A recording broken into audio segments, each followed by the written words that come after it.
এক জাররা পরিমাণ গুনাহ নিয়ে যদি কবরে যাই, ওই কবরের দুই পার্শ্বের মাটির চাপ জমিন থেকে 9,30,00,000 মাইল উপরে সূর্য, ওই সূর্যের গরম সহ্য করতে পারো না রে যুবক। গুনাহগারের মাথার উপরে যেদিন সূর্যটা নেমে আসবে, সূর্যের তাপে গুনাহগারের মাথার মগজগুলো ভাতের মারের মতো ফুটতে থাকবে। ওই সময় সহ্য কেমনে করবি? একটা বেতের বাড়ি দিলে সহ্য করতে পারি না।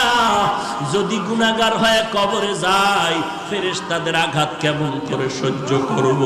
চিন্তা ভাবনা করে দেখলাম দুনিয়ার সম্মান টাকা পয়সা কিছুই না। আজকে টুপির কারণে, দাড়ির কারণে না খাইয়ে আমরা কেউ মরি নাই, বরং আল্লাহ রাজকীয় হালে সম্মান দান করেছেন, ঠিক কিনা বলো? হাজী ইমদাদুল্লাহ মুহাজির মক্কি রহমাতুল্লাহ আলাইহি